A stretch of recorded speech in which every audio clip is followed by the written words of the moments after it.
The day my father was buried, the sky didn't weep. It just watched, blank and silent, like it knew the end of something had come and refused to feel anything about it.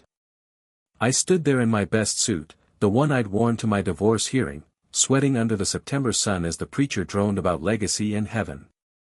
I wasn't thinking about heaven. I was thinking about dirt. Dirt, because that's what surrounded the casket, and dirt because it was what my father and I had worked with our entire lives. Rows of tobacco, soybeans, corn. Generations of hands in that soil. My hands. His. My grandfather's before that. The family estate wasn't just a house, it was 112 acres of bloodline stitched into Virginia ground. And now it was mine. At least, it was supposed to be. After the funeral, after shaking too many hands and offering too many stiff nods, I drove straight to the lawyer's office, expecting the formality of inheritance. Keys. Deeds. Maybe a notarized signature and a handshake. I knew what was written in the will. My father and I had talked about it over bourbon in the old study more times than I could count. I was the heir. I was the one who stayed. Victor was the one who ran. My younger brother hadn't set foot on that land in over a decade. Last I heard, he was living somewhere in Baltimore, maybe Delaware, bouncing between girlfriends and half-started businesses. He showed up to the funeral in a rental car, wearing cologne strong enough to mask the fact that he hadn't worked a real day in his life. We barely spoke. I nodded. He winked. That was the extent of our reunion. At the lawyer's office, I sat straight-backed in a stiff leather chair while Mr. Collins opened the file. His office smelled like lemon polish and sweat. I watched his eyes scan the paperwork once, then again, slower this time. He cleared his throat like a man who didn't want to say what came next. "Well, Harold," he said. "There seems to be revision to your father's will." My stomach went cold. What revision? Mr. Collins hesitated. This document is dated 6 months ago. It names Victor as the sole beneficiary of the estate. The house, the land, all of it. I laughed. Just once, sharp and hollow. That's not right. He slid the page toward me like it was a corpse on a morgue slab. I didn't touch it. My father and I discussed the will. That land was supposed to stay in the family, my part of the family. I was with him every week. I helped him maintain it. Victor hasn't shown his face in 13 years. I understand, but this document appears valid, Collins said, his voice cautious. It has the proper witness signatures. It's been registered with the county. I'm sorry. Before I could respond, the door opened, and Victor strolled in like he owned the place. He was wearing sunglasses indoors, chewing on a toothpick. He looked like a guy auditioning to be in a B-list crime movie. When he saw me, he gave that same smug smirk he always used when we were boys and he broke something of mine. He tossed a manila envelope onto the table. "I assume you've seen the will," he said casually, pulling off his shades. I stood. "What the hell did you do?" He shrugged. "Nothing. Dad changed his mind. Maybe he saw how devoted I was. Maybe he realized you were never gonna leave this town and wanted something better for the estate. You lying piece of." Victor opened the envelope, pulled out a copy of a document, and laid it beside Collins's. "I figured you'd have a fake of your own, so I brought mine. Registered, notarized, county seal. Real deal." My hands curled into fists. Mr. Collins looked between the two documents, his lips thinning into a grim line. "Victor," I said, barely containing myself, "you were never supposed to get anything. He told me that. You think you can just waltz in here and steal 100 years of family land with a fake piece of paper?" Victor leaned in close, too close. I could smell the cheap cologne, feel the heat of his smirk. "The paper's not fake, Harold.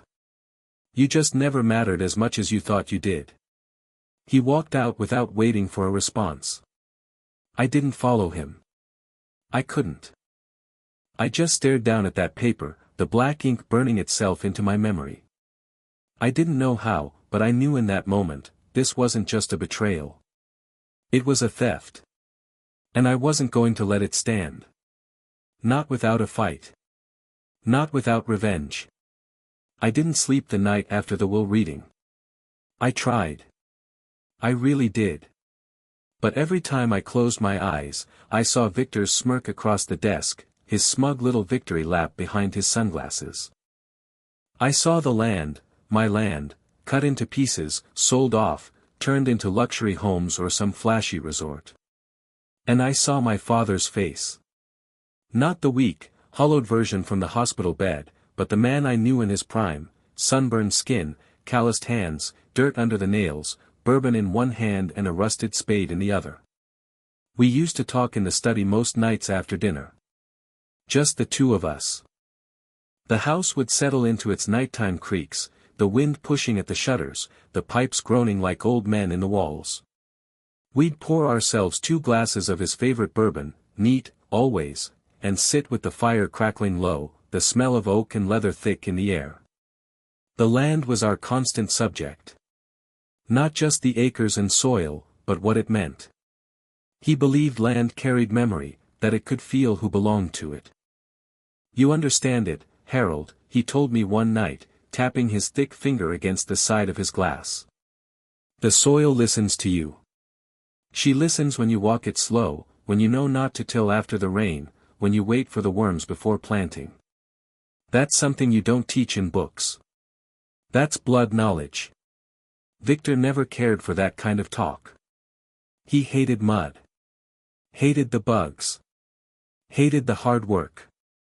He'd always been more interested in what could be sold than what could be grown. Even back then, he used to say, "Dad, you're wasting your life trying to talk to dirt." And Dad would just shake his head and pour another drink. There was a particular night, maybe 5 years ago, that stuck with me more than any other. It was summer, thick heat pressing into the walls, fireflies blinking like lazy stars across the field. He and I sat on the back porch. He had his old flannel shirt rolled up to the elbows, a cigarette burning between his fingers even though Mom had begged him to quit years ago. "You know," he said, voice gravel rough, "when I go, it's yours. All of it. The house, the land, the debt if there is any, though God willing, there won't be. I want it to stay Whitmore land, run by a Whitmore who actually gives a damn." "I know," I said quietly. "I don't want Victor touching a goddamn inch of it." That line. I'd heard it a dozen times. But that night, he looked at me like he knew it might be the last time he got to say it. His eyes, watery from drink and time, locked with mine. "You hear me, Harold?" Loud and clear. He nodded, then reached into his coat pocket and handed me something. A folded envelope. It wasn't sealed. Inside were 3 handwritten letters, one addressed to me, one to Victor, and one marked, "in case of dispute." I kept them in a locked drawer in my bedroom ever since. The letter he wrote to me wasn't long. Just 4 paragraphs, each written in the same scrawling script I'd seen on old seed orders and supply lists my whole life. He thanked me for staying. For putting in the hours.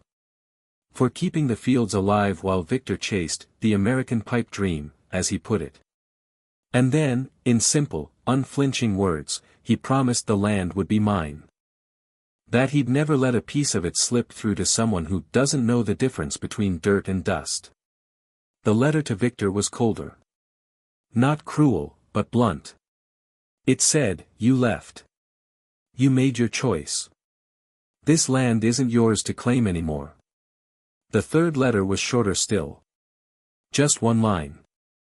"If this will is ever challenged, trust the one who stayed."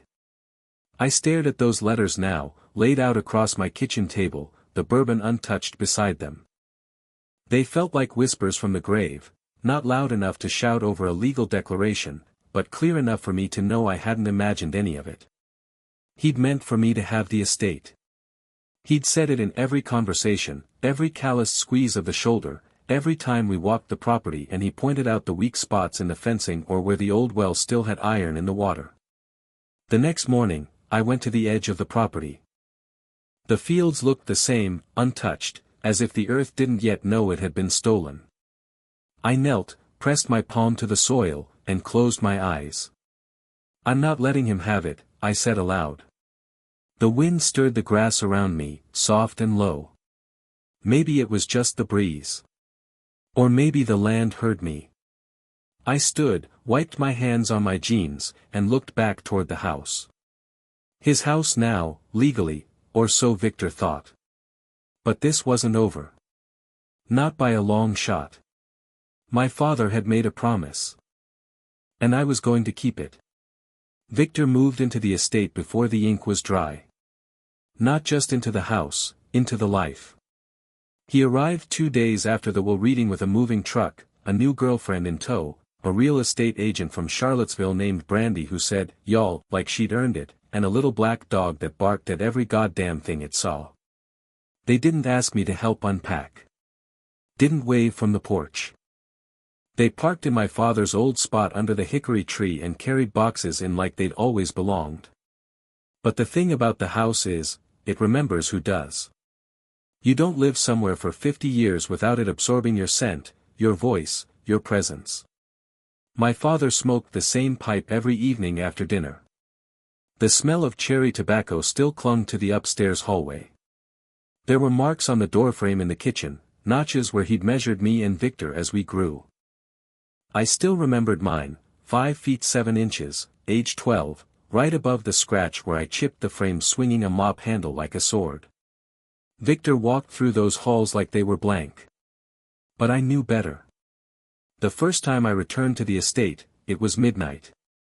I parked my truck down the gravel road, where the tree line thickens, and walked the rest of the way under the stars. No flashlight. Just moonlight and memory. I knew every path, every route, every creaky porch step. Victor had left the side door unlocked, idiot, and the whole place smelled like new paint and too much cologne. I didn't go far. Just into the study. It felt different already. The bourbon decanters were gone, replaced by vodka. Dad's old leather armchair had been pushed into the corner to make room for some ugly, modern love seat. But the desk was still there, and I opened the bottom drawer without a sound. Inside was the pocket watch. My father's. It hadn't been wound since he passed, but I gave it a gentle twist. The second hand stuttered, then ticked back to life. I set it on the windowsill, right where Victor would see it when the sun rose. Then I left. The next day, I sat in my kitchen nursing a black coffee when I got the text. "Victor, did you leave something at the house?" I didn't reply. I wanted him to stew in it. That night, I went back again. Brought an old can of cherry tobacco and tucked a pinch of it behind the radiator in the hallway upstairs. Left a single match, one of Dad's, from the Moose Lodge, on the edge of the bathroom sink. The third night, I fogged the bathroom mirror just enough to write. "You remember the promise." Then I wiped it away, mostly. Just enough remained that condensation would bring it back the next time Victor took a hot shower. I kept my movements quiet, deliberate. Gloves. Booties over my shoes. No fingerprints. No forced doors or broken locks. Just whispers. Just presence. It wasn't about scaring him outright. Not yet. It was about pressure. Victor had spent years away from this house. He thought he could claim it with a signature.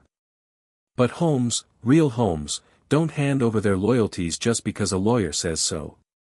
They resist. They remember. And now, so would he. The next message came 4 days later. "Victor, if this is your idea of a joke, it's not funny." Still, I said nothing. I started spacing it out, little things every few days.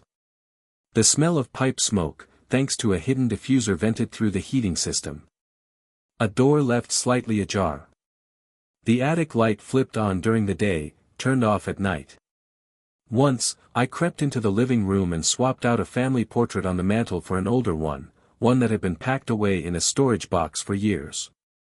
It showed me, Dad, and Victor as teenagers. But in this version, Victor's face was slightly out of focus. Warped from heat or time or maybe just fate. He noticed. I know he did. Because 2 days later, the portrait was gone entirely. And he installed a new security system. Not that it helped. He didn't know I helped install the original wiring. Didn't know about the maintenance crawlspace under the east wing that ran straight beneath the study. I used it once to hide from Mom when I'd broken her porcelain angel. Now, I used it to bypass his entire alarm grid. I started to see the change in him. Brandy posted less on Instagram. No more videos of them drinking wine on the porch swing or slow dancing in the living room. She started tagging hotels instead. One night, I saw her car wasn't in the driveway. She'd left. And Victor? He looked tired. He'd always had that slick hair and polished smile. Now the bags under his eyes made him look older than me. He started leaving lights on all night. Kept the blinds closed even in the afternoon. The house was getting to him. Or maybe I was. Either way, it was working. He'd won the will. But I was winning the house. Because it wasn't just bricks and wood.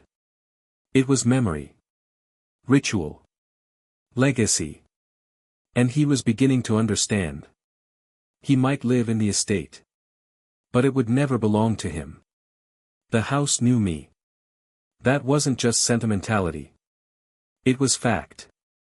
I grew up there, scraped my knees on those floorboards, memorized every creak and groan the place could make. I knew how the wind slid through the eaves, how the radiators clicked before a room warmed, and how sound traveled through the old copper vents like whispers in the walls. Victor didn't know any of that. He treated the place like a luxury Airbnb, some inheritance perk he could stretch out in and Instagram his way through. But old houses aren't backdrops. They're alive. They don't like being ignored. And when you force yourself into their bones without earning your place, they remember.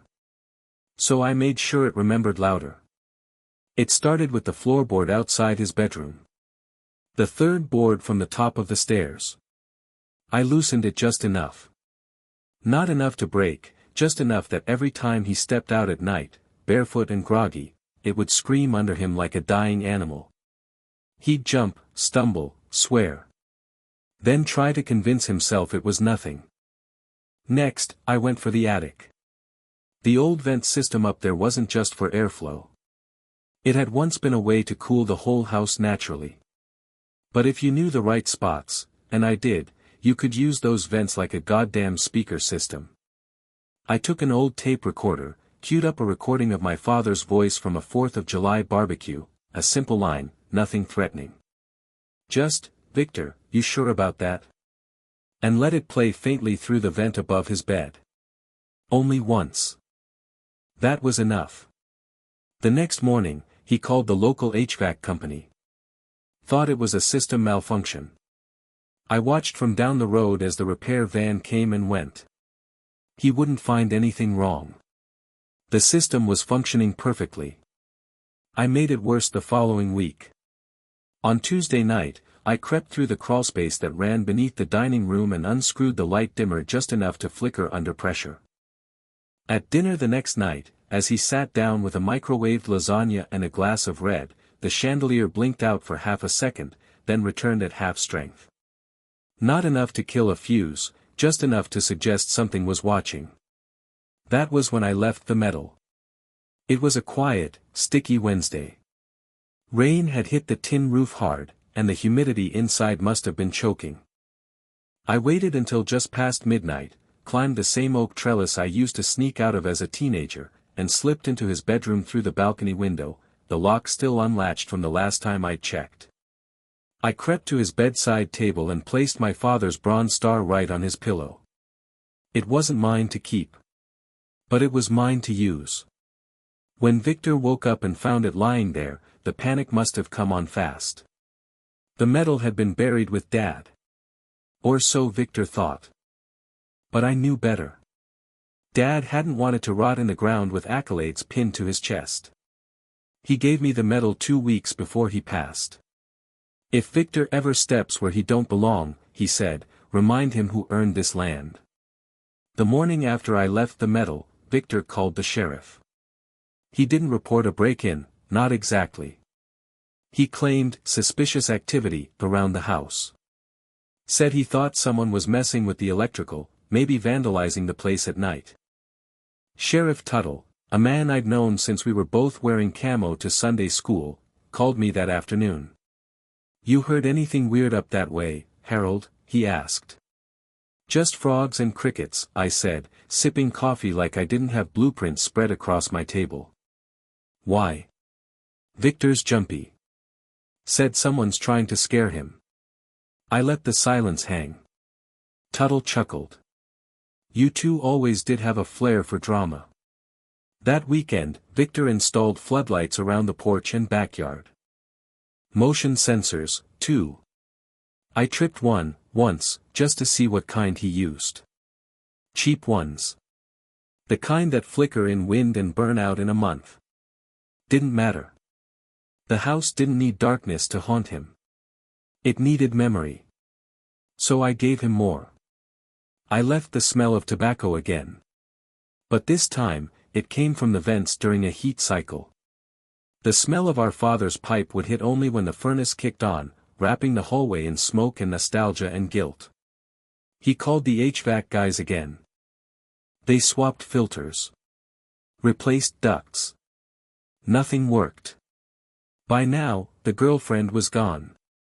Brandy posted a final selfie in front of a hotel in Roanoke with the caption, "Some houses aren't worth the ghosts that come with them." I didn't even have to touch that part. Victor was doing the work himself. His voicemail filled up. My cousin Tina said he stopped showing up to his part-time real estate seminars. Said he looked haunted. Hollowed out. He started sleeping in the guest room. Why? Because every time he tried to sleep in the master, the room our father died in, the ceiling fan clicked at random. The drawers opened just a crack. The bedside lamp would turn on around 3:17 a.m. I didn't need to be there for that part. The house handled that on its own.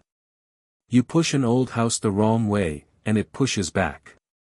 And every night, I lay in my own bed, in my small rented place on the other side of town, and smiled to myself. Victor had the title. But he was starting to realize something I'd known all my life. You don't inherit a house. You earn it. And the house? It had made up its mind. If fear is a slow rot, guilt is the mold that spreads through it. And Victor, poor bastard, was starting to reek of both. But I knew paranoia wasn't enough. Not yet. I needed doubt to set in. Deep. I needed him to start wondering if Dad had left behind more than memories. Something official. Something damning. Something that could unravel his little paper throne. So I went digging. Not metaphorically, not yet, but literally, in the archives building in downtown Richmond. The place smelled like mildew and forgotten dreams. Dust floated in the air like slow-motion snow, and every clerk looked at you like you were interrupting their nap.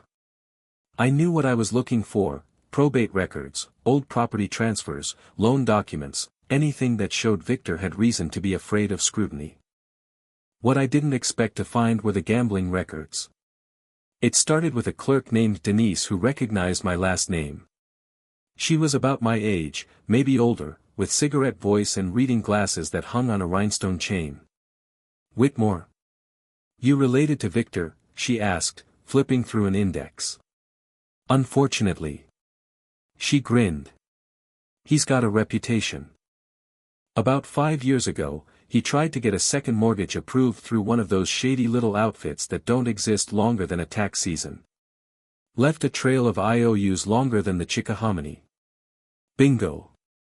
She led me to microfilm records, and I spent the better part of 4 hours tracing Victor's financial sins. Poker tournaments in Atlantic City. 3 defaulted loans from something called Pine Harbor Ventures, which I found out later was a shell for a loan shark syndicate out of Norfolk. The man was in deep before Dad even got sick. The kicker.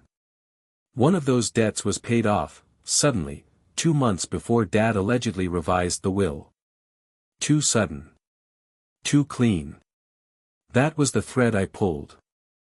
I went home, pulled out the letters Dad had written, and got to work with ink, tracing paper, and the careful, obsessive eye of a son who knew his father's handwriting better than his own. Dad had a very specific loop to his G.S., sharp on the upstroke, curved like a shepherd's crook on the down. His R always leaned left like it was tipping its hat.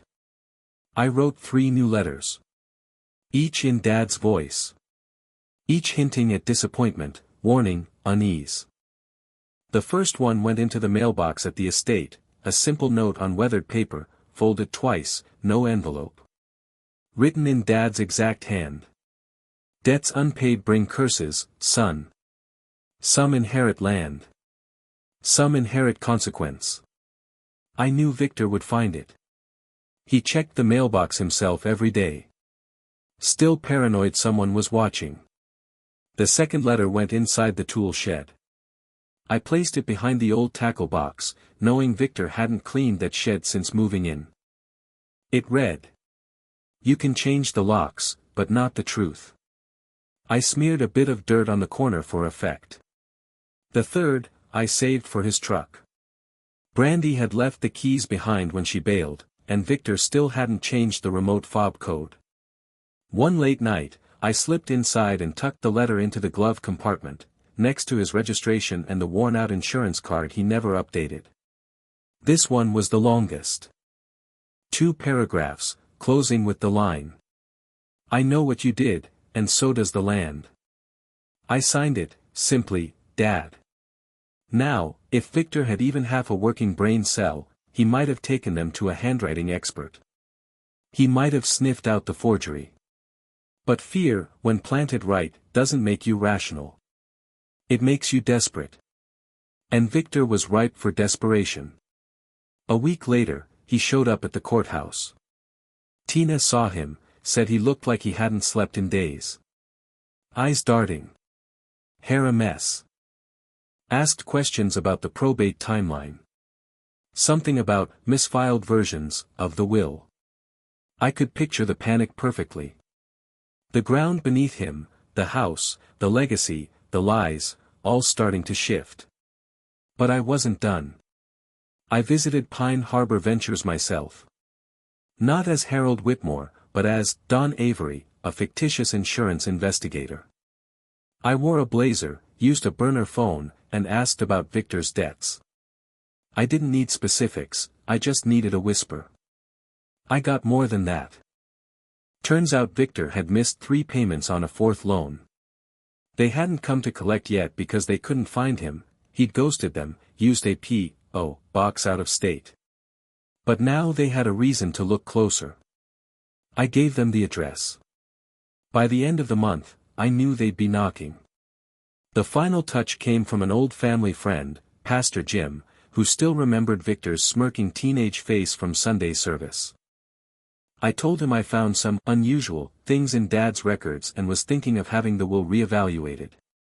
Jim nodded slowly, then said, "Sometimes, Harold, the dead speak loudest when the living get greedy." Exactly. I just needed Victor to start believing the house wasn't haunted by tricks, but by truth. That his lies had conjured something darker. Something inevitable. I'd planted the seeds. Now it was time for them to bloom. Fear doesn't stay in the walls. It follows you. Clings like smoke to your clothes and lingers in the back of your throat, even after you leave the fire. And Victor, by now, was coughing on it. The whispers, the letters, the scent of Dad's pipe, the war medal on his pillow, it had all done its job. He wasn't sleeping. Wasn't eating. Brandy was long gone, and even his drinking had turned from cocktail bar flashy to shaking hand survival. He called me once. Just once. No, hey, no pretense. Just, did he ever talk about coming back? You know, after. I didn't respond. Just let the silence hang, like fog. Then I hung up. The next time I heard from him was through Aunt Lynette, who said Victor had driven down to Charleston for a weekend, spiritual cleansing. That was the word she used, cleansing, like he was trying to bathe the rot off his conscience. But it wasn't just any spiritual detour. He had booked an appointment with a woman named Nadine Everhart, a medium known in the Lowcountry for helping the wealthy commune with their ancestors, or at least pretend to. Palm readings, crystal bowls, sage smoke thick as a July storm. It was all theater. But theater has power when someone's already convinced the ghost is real. What Victor didn't know was that I had gotten to Nadine first. I'd driven down 2 days before he did, slipped in under an alias. Harold was too obvious, so I used Whitmerick, my middle and my mother's maiden name, and paid her $5,000 in cash for one favor. I wanted to be her next consultant on a reading. Not a guest. A voice. A presence. And I wanted the script to follow exactly what I gave her. She didn't ask too many questions. Charleston is a city that trades in mystery. Nadine was just another vendor. When Victor arrived, she greeted him in a white silk robe and led him into her parlor, which was draped in red velvet and dim candlelight. A round table sat in the middle, ringed by 6 high-backed chairs, though only 2 would be used. Hanging overhead, a rusted chandelier cast shadows like spider legs across the ceiling. She asked him to sit. He did. Hands trembling. She lit the incense. Said a prayer to open the veil. Asked him to speak his father's name aloud. He said it 3 times. And then I spoke. Hidden in the attic crawlspace above, my voice filtered down through a narrow tube disguised by draped cloth. I'd recorded it days earlier in the gravelly cadence Dad used after a long day working the fields. And with Nadine pressing a hidden remote under the table, the séance began.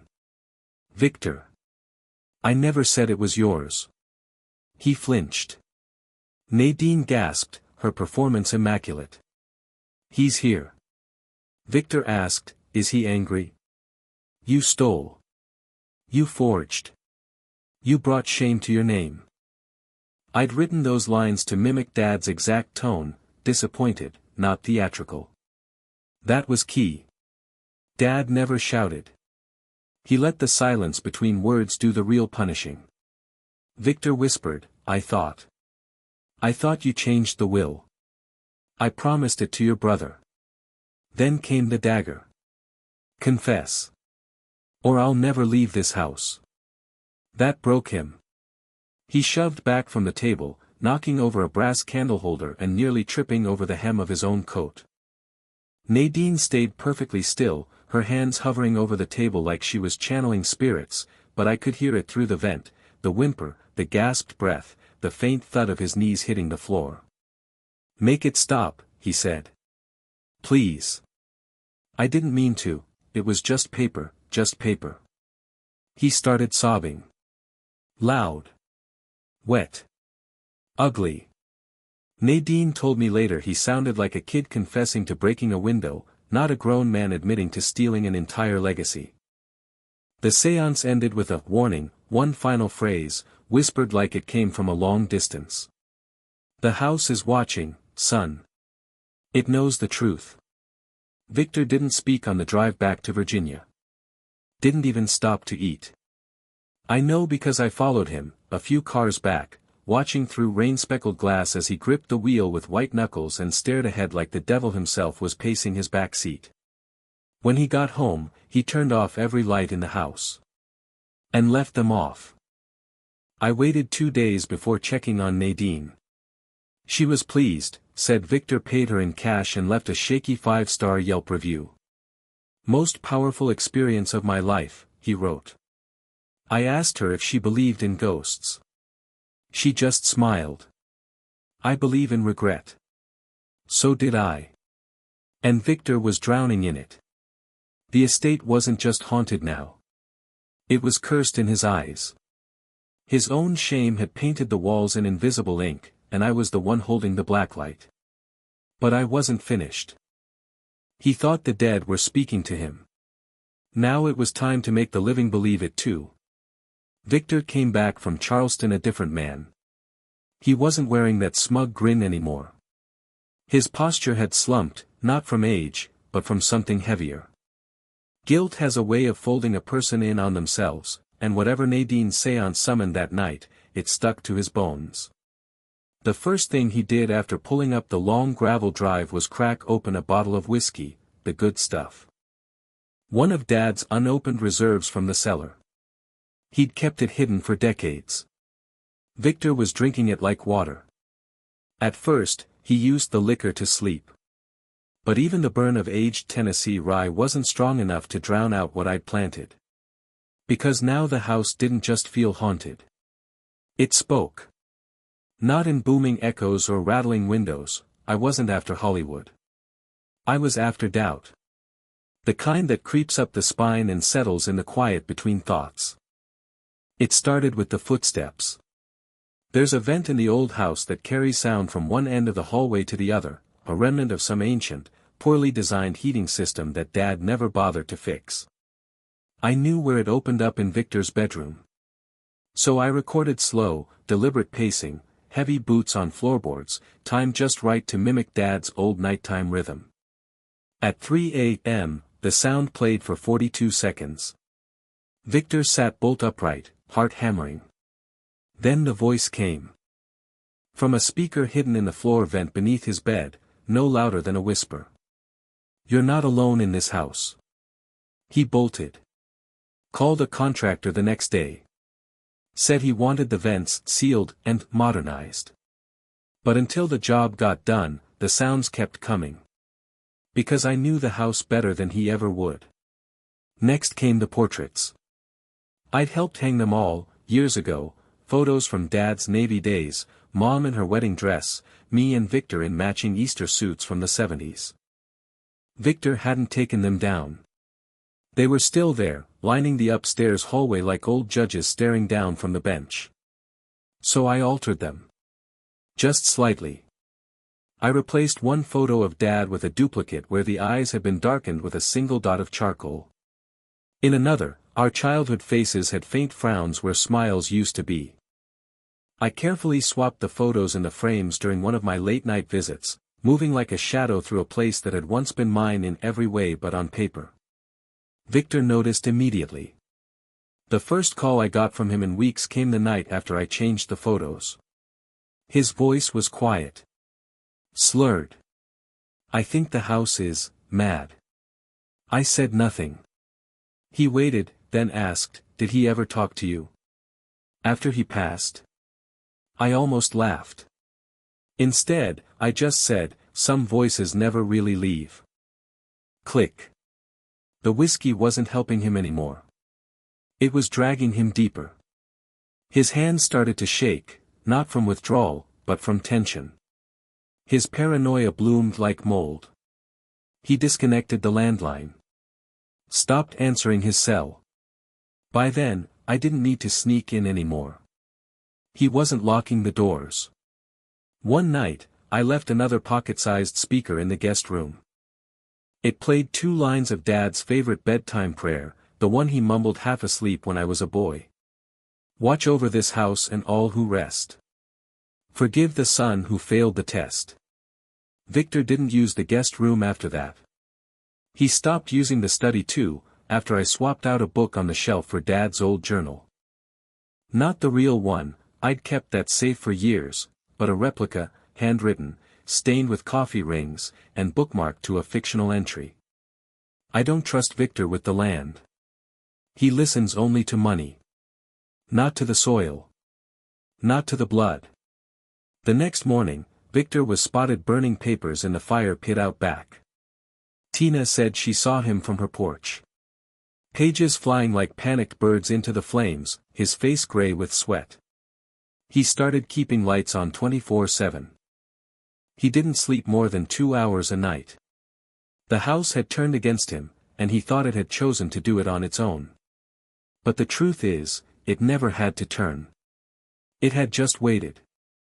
Because it wasn't Victor's house to begin with. It was a place of memory. Of inheritance. Of belonging. And he didn't belong. The tipping point came when he started talking back to the whispers. I watched from the hedgerow one night as he stood on the porch, swaying, bottle in hand, shouting into the darkness. I didn't steal it. He changed the will. He said I deserved it. Then quieter, didn't he? The house didn't answer. But I did, in time. That night, I climbed the trellis once more, as I'd done dozens of times since this all began. Slipped through the same balcony window. And left something new on his nightstand. Not a medal. Not a letter. Just a small, framed photo of Dad and me in the cornfield, arms slung over each other's shoulders. Victor had taken the picture. He'd been 10, annoyed, covered in mud, unwilling to help. On the back of the frame, in Dad's unmistakable scrawl, copied perfectly by my own hand, was written. He who tills the field inherits it. He who walks away, does not. Victor didn't touch the frame. But he stared at it for hours. He was unraveling. And I was just getting started. The thing about unraveling is that it never happens all at once. It frays. One thread at a time. A missed phone call. A slip of the tongue. A stare that lasts too long. Before anyone says it aloud, they feel it, something's not right. Victor's thread started snapping in church. It was a Sunday morning in late October, the kind of morning where the leaves look painted and everyone shows up wearing their good boots. Church was half full. I was in the back, like always. A spot I'd claimed for decades, where I could see the altar and the exits. Victor walked in with his collar askew and half a beard, like he'd shaved in the truck mirror and lost interest halfway through. His suit was wrinkled, eyes red-rimmed. People turned. Whispers floated behind hymnals. He sat alone in the fourth pew. Didn't sing. Didn't bow his head for the prayer. Just sat, blinking too much, mumbling to himself. During the offering, Pastor Jim said, "Let's give in the spirit of legacy. Of stewardship." That was it, just a line. But Victor jerked upright like he'd been slapped. "Legacy," he muttered. Loud enough for the whole pew to hear. Heads turned. When service ended, I slipped out before he could see me.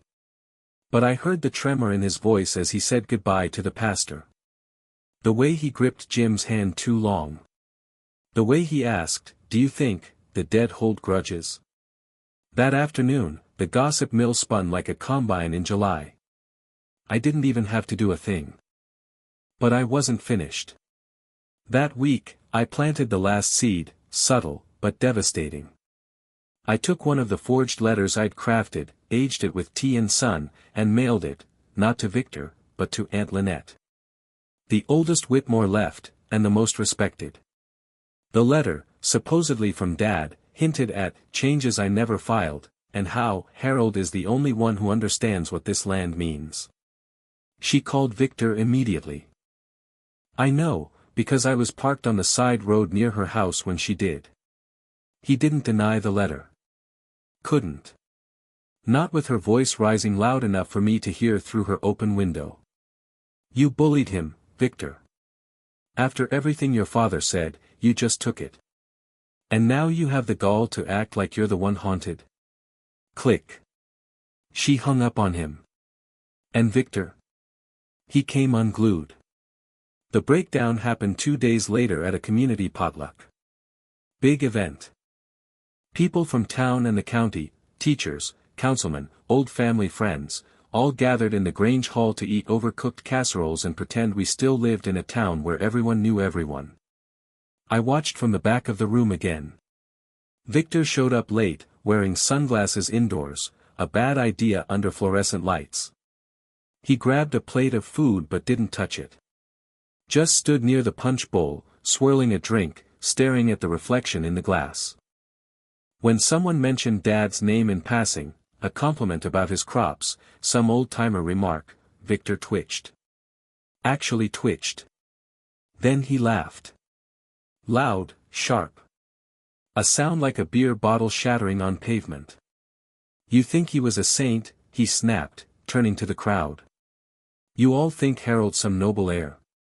He's messing with me. He's summoning spirits. The room froze. I'm serious, he went on. He's in the vents. The photos are changing. I hear Dad at night. No one moved. Aunt Lynette stood near the potato salad, mouth half open, fork hovering. Victor's voice cracked. I'm not crazy. He's trying to scare me off. He wants the land. You people think I stole it, don't you? Still silence. Then came the final break. I forged the will, okay? Is that what you want to hear? I made it up. I had no choice. A cup dropped somewhere in the room. That sound, soft, plastic on tile, was the loudest thing I'd ever heard. He looked around like he just realized where he was. And then he ran. Out the double doors, into the night, coat flapping like wings behind him. His truck squealed in the parking lot, gravel spinning behind the wheels. A trail of silence followed.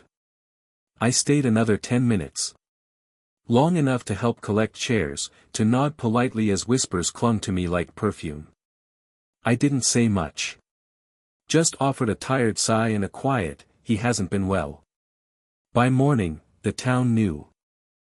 The man who'd won the Whitmore estate had confessed in front of half the county that he'd forged the will. That he was being haunted. That the land was never his. I didn't gloat. Didn't post. Didn't parade. But I did take a walk that evening, down the familiar gravel drive, through the mist that always settled just before dark, and stopped at the property line. The house sat quiet under the twilight. Victor hadn't come back. And the wind through the field sounded like laughter in a low, familiar voice. It rained the night he broke. Not a soft drizzle, not the kind of storm that brushes through the trees and leaves the air feeling clean. No, this was a downpour. Heavy and mean. The kind of rain that sounds like nails on a tin roof and soaks you through to the soul before you even realize you're wet. I was at home, sitting in my kitchen, sharpening a knife I didn't plan to use, just muscle memory, from the years I spent gutting trout on the back porch. It helped me think. The radio was playing low. Some old blues. Something slow and aching. And then headlights flashed through my window. I didn't move right away. I waited, watching the silhouette of Victor's truck pull into my gravel drive, windshield wipers stuttering against the torrent. He didn't park straight. One tire slid off the edge into the mud. His door opened, and for a second he just sat there in the rain, motionless. Then he stumbled out. Drunk. Or close enough. He didn't knock. Just pushed open the screen door and stepped into my kitchen like he'd forgotten all the history between us. He was soaked to the skin, shirt clinging, eyes wild, hair plastered to his forehead. "You happy?" he said, voice ragged. I stood, wiped my hands with a dish towel. "Not particularly." "You think this is funny? All this shit you've been doing?" His mouth twisted like he couldn't tell if he wanted to cry or scream. I tilted my head. "What do you think I've been doing?" He slammed both hands on the table. "The watch. The medal. The photos. The fucking whispering." I didn't blink. He leaned forward, breath sour with whiskey. "You win, all right. Is that what you want to hear? You want me to say it?" "Yes," I said. Calm. Quiet. "I do." He stepped back, staggered a little, like the weight of it was too much. "I forged it," he said, more to the floor than to me. "The will. I made a copy on Dad's old printer. Switched the dates. Got a buddy to fake a witness signature. I thought I deserved it. Why? His eyes met mine, and for the first time in months, I saw what was left of the boy I used to share a bedroom with. Because I didn't have anything, Harold. You had Dad. You had the land. The town. Everyone loved you. I just wanted something for once. So you stole it. He nodded. The rain beat harder against the windows. I walked over to the counter, poured him a glass of water. He didn't touch it. I thought if I lived there, maybe it would become mine, he whispered. But it didn't. It felt wrong. Like the walls were closing in. Like he knew. He did, I said. That shut him up.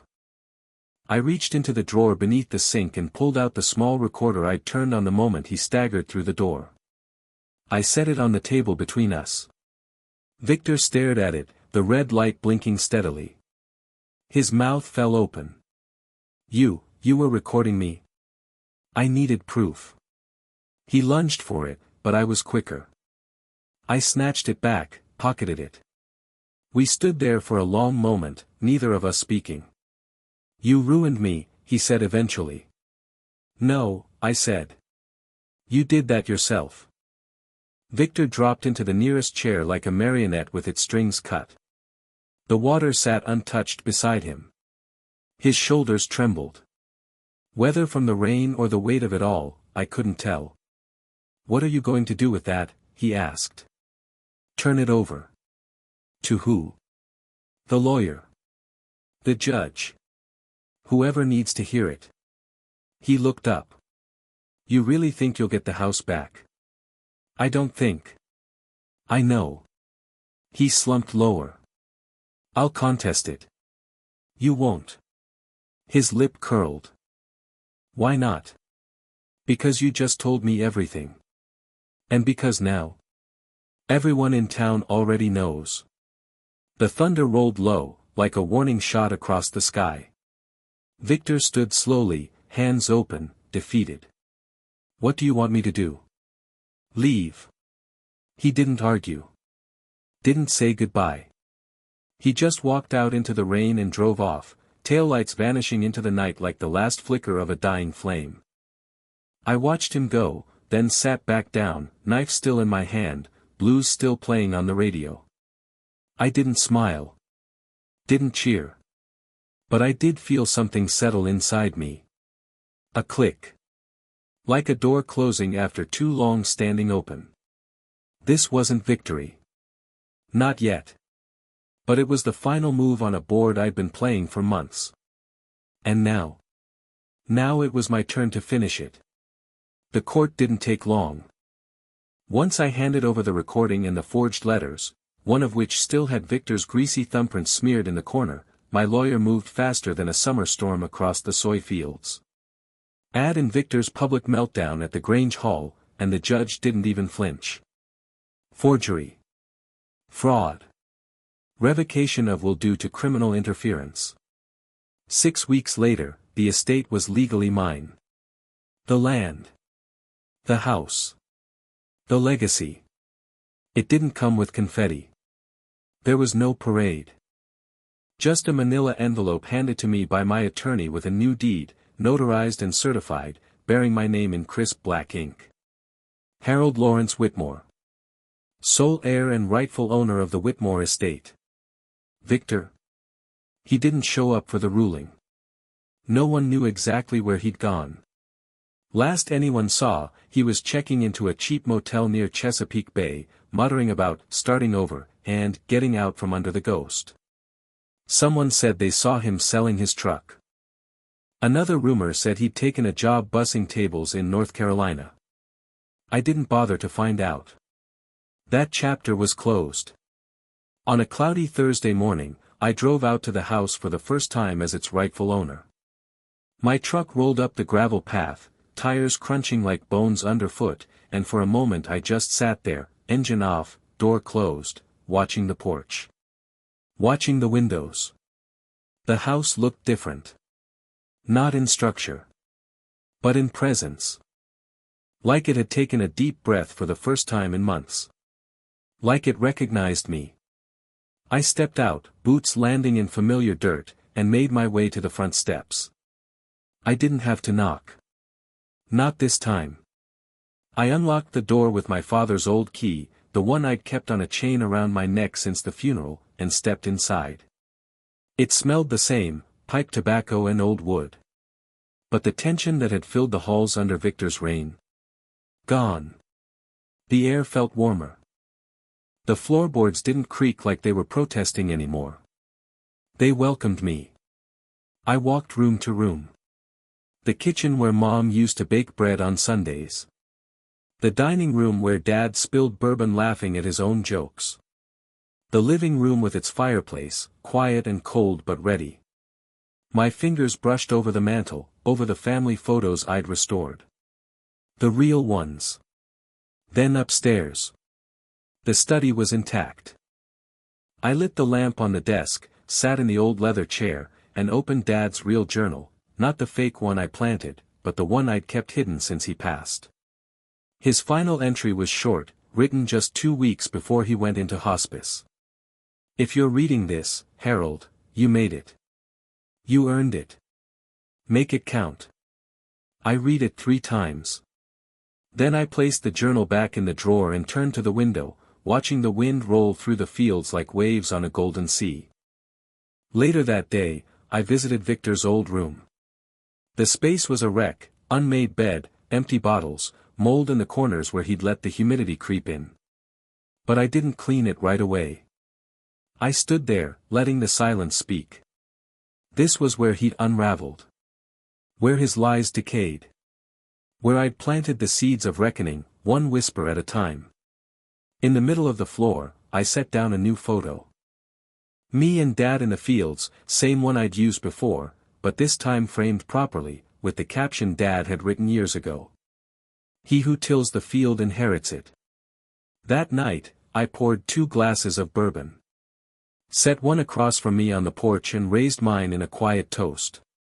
To legacy, I said. To earning it.